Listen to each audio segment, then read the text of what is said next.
Champions हमेशा खुश रहो। आप सबकी हाईली डिमांड पे हम एमसीक्यू सीरीज ला रहे हैं। एमसीक्यू सीरीज का पहला क्वेश्चन है कि इनमें से कौन सा ऑप्शन है जो पीएनएल अप्रोप्रिएशन अकाउंट में नहीं आता। बी, सी और डी तीनों ऑप्शन जो हैं वो पीएनएल अप्रोप्रिएशन अकाउंट में आते हैं। Option A interest on partners loan जो है वो प्रॉफिट एंड लॉस अकाउंट में जाता है, ना कि profit and loss appropriation account में। तो पहले का आंसर हो गया interest on partners loan. Second question है वो कौन सी सिचुएशन है at the time of admission कि जिसको हम ओल्ड प्रॉफिट शेयरिंग रेशियो में डिवाइड करते हैं। तो goodwill already appear in the books, यानी कि बैलेंस शीट जो गुडविल अपीयर कर रही है ऑप्शन सी, उसको हमने ओल्ड रेशियो में राइट ऑफ करना है। तो इसमें हमारा ऑप्शन हो गया सी कि जो गुडविल बैलेंस शीट में अपीयर कर रही है उसको हमने राइट ऑफ किस में करना है, ओल्ड प्रॉफिट शेयरिंग रेशियो में। नेक्स्ट है कि रिजर्व कैपिटल इनमें से किसका पार्ट नहीं है, तो वो अनसब्सक्राइब कैपिटल का पार्ट नहीं है, यानी हमारा ऑप्शन हो गया बी। नेक्स्ट क्वेश्चन है कि जब डिसोल्यूशन के टाइम पे अगर उससे पहले किसी पार्टनर ने फर्म से लोन ले रखा है तो डिसोल्यूशन के टाइम पे क्या एंट्री होगी। ऑब्वियस सी बात है वो पार्टनर लोन रीपे कर देगा। रीपे करेगा तो पैसा जो है फर्म के पास आ जाएगा। तो हमारी एंट्री बन जाएगी bank account debit to loan to partners account, यानी कि ऑप्शन ए। हमारा ऑप्शन क्या हो जाएगा, A, bank account debit to loan to partners account. Next है कि एक कंपनी ने 4,000 शेयर्स को फॉरफिट कर दिया, जिसमें हमने फुल्ली कॉल्ड अप किया हुआ 10 रुपए। उस शेयर होल्डर ने सिर्फ 3 रुपए दे रखे हैं। उस शेयर होल्डर ने कितने दे रखे हैं, 3 रुपए। और हमने री इशू कर दिए 2,000 शेयर्स। हमने री इशू कर दिए 2,000 शेयर्स। और उसके बाद वो क्वेश्चन में बता रहा है कि 4,000 रुपए जो है कैपिटल रिजर्व में चले गए हैं। तो अब ये कैसे होगा कि कितने में वो री इशू है, ये हमें बताना है। 10 रुपए में, 9 रुपए में, 11 रुपए में, 8 रुपए में। सबसे पहले तो हमने 2,000 शेयर्स को री इशू किया है, तो हम 2,000 शेयर्स का फॉरफिट अमाउंट निकालेंगे, जो हमने फॉरफिट एंट्री के अकॉर्डिंगली निकालना है।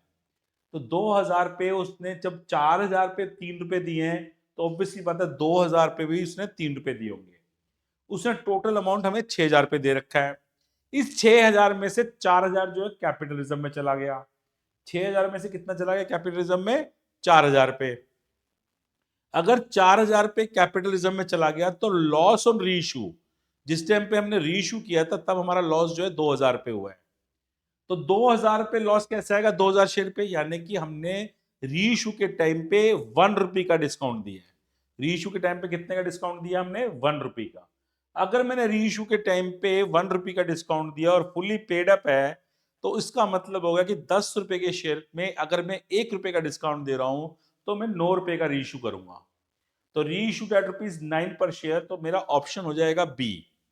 मेरा ऑप्शन क्या हो जाएगा इसके अंदर, बी, ₹9 पर शेयर में मैंने री इशू कर दिया। नेक्स्ट क्वेश्चन है कि आपका डिसोल्यूशन के टाइम पे एक पार्टनर के अकाउंट में बैलेंस बच रहा है 50,000 पे, और डिसोल्यूशन का लॉस हुआ है 10,000 पे, और उसके बाद वो पार्टनर 8,000 पे की लायबिलिटी ले जा रहा है। जब कोई पार्टनर लायबिलिटी को टुक ओवर कर लेता है तो उसकी कैपिटल इंक्रीज हो जाती है, यानी कि 50,000 में 8,000 रुपीज इंक्रीज हो जाएंगे और 10,000 रुपीज का लॉस हम डिडक्ट कर देंगे। तो 50,000 की कैपिटल थी उसकी, जिसमें से 10,000 का लॉस डिडक्ट हो जाएगा, और जो लायबिलिटी वो टुक ओवर कर गया 8,000 रुपए की, वो उसके अंदर प्लस हो जाएगी। तो उसके बाद हमारा आंसर आ जाएगा 48,000। तो हमारे पास ऑप्शन आ गया बी। बी ऑप्शन में 48,000 है, तो हमारा आंसर क्या हो गया, बी हो गया। इसके अंदर ₹48,000 जो उसकी फाइनल पेमेंट बनेगी। इसके बाद क्वेश्चन में पूछा गया आपसे नेक्स्ट क्वेश्चन में कि मशीनरी की वैल्यू 40,000 दी है क्वेश्चन के अंदर, और वो अंडर वैल्यूड है 20% से। वो अंडर वैल्यू कितना है, 20% से अंडर वैल्यू है। तो ओरिजिनल वैल्यू का 20% कम है उसकी वैल्यू, बुक्स में जो वैल्यू है वो 20% ओरिजिनल वैल्यू से कम है।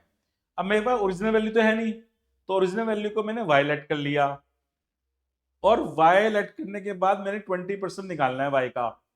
तो अंडर वैल्यू आ जाएगी वाई का 20% करने पे y/5। कितना आ जाएगा, y/5। अब y/5 आ गया, तो y में से y/5 को मैं माइनस कर दूंगा, तो वह अंडर वैल्यूड वैल्यू आ जाएगी, यानी कि 40,000 रुपीज आ जाएगा। अब इस इक्वेशन को मैं सॉल्व कर लूंगा तो y की वैल्यू 50,000 रुपीज आ जाएगी, यानी इसमें मेरा ऑप्शन बन गया डी।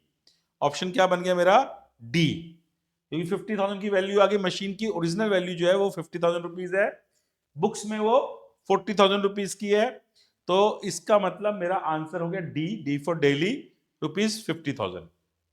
नेक्स्ट है कि रिटायरमेंट और डेथ के टाइम पे इनमें से कौन सा ऑप्शन है जो कंटिन्यू, मतलब बिजनेस को कंटिन्यू करने के टाइम पे कौन सा ऑप्शन आएगा? तो वेंडिंग ऑफ बिजनेस, तो बिजनेस बंद हो गया, डिसोल्यूशन ऑफ पार्टनरशिप फर्म, यानी कि वो भी डिसॉल्व होगी फर्म। लेकिन ऑप्शन ए जो है डिसोल्यूशन ऑफ पार्टनरशिप, क्योंकि बिजनेस तो कंटिन्यू है, तो अगर बिजनेस कंटिन्यू है तो इसका मतलब कि बिजनेस जो है डिसॉल्व नहीं हुआ है पूरी तरह से, वो बिजनेस, पुरानी पार्टनरशिप डिसॉल्व होगी, नई पार्टनरशिप कंटिन्यू होगी, तो इसका ऑप्शन हो जाएगा A, dissolution of partnership. Next question है, A, B and C are partner, और सी की जो डेथ हुई है वो 18 दिसंबर 2019 में हुई है, और हमने अपने अकाउंटेंट को डायरेक्शन दे दी है कि आपने अभी फाइनेंशियल स्टेटमेंट को बनाना है, यानी 18 दिसंबर 2019 को फाइनेंशियल स्टेटमेंट को बनाना है। तो उसका जो प्रॉफिट 12 लाख रुपीज है, उसके लिए हम पीएनएल एप्रोप्रिएशन अकाउंट डेबिट करेंगे, पीएनएल सस्पेंस अकाउंट डेबिट करेंगे, या profit and loss account debit करेंगे। अगर हम फाइनेंशियल स्टेटमेंट उसी टाइम पे बना रहे हैं तो ऑब्वियस सी बात है हम पीएनएल एप्रोप्रिएशन अकाउंट को डेबिट करेंगे, यानी हमारा ऑप्शन हो गया बी। हमारा ऑप्शन क्या हो गया इसमें? Sorry, C. हमारा ऑप्शन हो गया C, profit and loss appropriation account, ये हमारा ऑप्शन सी आ गया। नेक्स्ट है, ई एफ जी पार्टनर है, जी को फर्म ने गारंटी दे रखी है आपको प्रॉफिट 80,000 रुपीज का मिलेगा, टोटल प्रॉफिट है 3,12,000 रुपीज। 80,000 का प्रॉफिट, सॉरी, उसको गारंटी दी है ई ने। गारंटी किसने दी है? ई ने गारंटी दी है कि आपको जो प्रॉफिट मिलेगा वो 80,000 रुपीज का मिलेगा। अब हम कैलकुलेट करते हैं 3,12,000 में उसका शेयर कितना बनता है। जी का प्रॉफिट 3,12,000 में 2/8 करेंगे तो उसका शेयर आ जाएगा 78,000 रुपीज। लेकिन हमने गारंटी कितनी दे रखी है? हमने गारंटी, यानी ई ने गारंटी दे रखी है उसको 80,000 की। तो अब डेफिशिएंसी कितनी आ गई? 2,000 रुपीज। उसको कौन बियर करेगा? ई बियर करेगा। तो ई ने बियर करना है 2,000 रुपीज जी के लिए, तो इसमें हमारा ऑप्शन हो गया D, D for daily. D हमारा ऑप्शन हो गया कि रुपीज 2,000 रुपीज ई जो है वो जी के लिए डेफिशिएंसी बियर करेगा। नेक्स्ट आ गया, इनमें से ऑड आइटम कौन सी है? Rent to partner, interest on partners loan, managers commission and interest on partners capital. Obviously बात है कि पहले जो तीन हैं, ए बी सी ऑप्शन, वो प्रॉफिट एंड लॉस अकाउंट में ट्रांसफर होंगे, लेकिन जो थर्ड ऑप्शन है इंटरेस्ट ऑन पार्टनर्स कैपिटल, वो पीएनएल एप्रोप्रिएशन अकाउंट, यानी profit and loss appropriation account में ट्रांसफर होगा। इसलिए हमारा आंसर इसमें क्या हो गया? डी हो गया, इंटरेस्ट ऑन पार्टनर्स कैपिटल। अब ये नेक्स्ट क्वेश्चन है, इसमें ये पूछा है कि आउटफ्लो ऑफ फाइनेंसिंग एक्टिविटी कितना है, यानी फाइनेंसिंग एक्टिविटीज में कैश का फ्लो क्या हो रहा है, आउटफ्लो या इनफ्लो। सबसे पहले तो हमें दिख रहा है कि हमारे डिबेंचर्स की वैल्यू 2 लाख से 1,60,000 होगी, यानी 40,000 रुपीज के हमने डिबेंचर्स को रिडीम कर दिया। अगर हमने 40,000 रुपीज के डिबेंचर्स को रिडीम कर दिया तो यानी 40,000 का तो आउटफ्लो कंफर्म हो गया। उसके बाद 12% का डिबेंचर है तो इंटरेस्ट भी देना पड़ेगा, और इंटरेस्ट के लिए उन्होंने एक इंफॉर्मेशन दे दी कि जो हमने डिबेंचर्स रिडीम किए हैं वो 30 सितंबर 2019 को रिडीम किए हैं।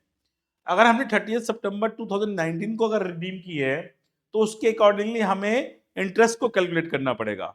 इंटरेस्ट ऑन डिबेंचर्स के लिए पहले 2 लाख रुपीज 6 मंथ्स का हम इस पे इंटरेस्ट कैलकुलेट करेंगे 12%। तो इंटरेस्ट हमने कैलकुलेट किया 2 लाख पे 12% फॉर 6 मंथ्स। उसके बाद हमारे डिबेंचर्स की वैल्यू 40,000 रिडीम करने के बाद 1,60,000 बच गई। अब 1,60,000 पे हमने 6 मंथ्स का और इंटरेस्ट कैलकुलेट कर लिया। तो ये इंटरेस्ट हमने कैलकुलेट किया, इसको कैलकुलेट करने के बाद हमारी वैल्यू टोटल इंटरेस्ट की आ जाएगी 21,600। तो 21,600 का तो हमें इंटरेस्ट पे करना है, प्लस 40,000 रुपीज का डिबेंचर जो रिडीम किया है वो पे करना है। तो टोटल अमाउंट हो गया हमारा 61,600। 61,600 हमारा अमाउंट हो गया टोटल, यानी इसमें हमारा ऑप्शन हो गया सी, हमारा ऑप्शन क्या हो गया? सी, आउटफ्लो ₹61,600। नेक्स्ट क्वेश्चन क्या है? इनमें से कौन सा पार्ट जो है फाइनेंसिंग कॉस्ट का पार्ट नहीं है? तो इसमें से बैंक चार्जेस जो है, यानी ऑप्शन ए, वो फाइनेंसिंग कॉस्ट का पार्ट नहीं है। तो bank charges A, option A. Next है कि इनमें से कौन सी ऑप्शन वो है जो इन्वेस्टिंग एक्टिविटी का पार्ट नहीं है? तो परचेज ऑफ मार्केटेबल सिक्योरिटीज, ये कैश एंड कैश इक्विवेलेंट का पार्ट है, ये इन्वेस्टिंग का पार्ट नहीं है। तो हमारा ऑप्शन ए हो गया। बी, सी, डी तीनों के तीनों ऑप्शन इन्वेस्टिंग के पार्ट्स हैं। तो ऑप्शन ए जो है वो कैश एंड कैश इक्विवेलेंट का पार्ट है, इसलिए वो इन्वेस्टिंग का पार्ट नहीं है। तो यानी कि purchase of marketable security for ₹25,000 cash, ये कैश एंड कैश इक्विवेलेंट का पार्ट है। नेक्स्ट क्वेश्चन है हमारा कि हमारे सीए ने डिसाइड किया, हमारे अकाउंटेंट ने डिसाइड किया है कि जो हमारा करंट रेशियो है वो 3:2 है, अब उसको 2:1 करना है, यानी 3:2 से 2:1 में कन्वर्ट करना है, यानी रेशियो को इंक्रीज करना है। अगर रेशियो इंक्रीज होगा 2:1, यानी पहले 3:2 था, अब 2:1 हो रहा है, तो ऑब्वियसली पता है रेशियो इंक्रीज हो रहा है। जब आप रेशियो को इंक्रीज करोगे तो इन तीनों में से option first, he can repay bills payable, ये ऑप्शन जो है ये करेक्ट ऑप्शन है।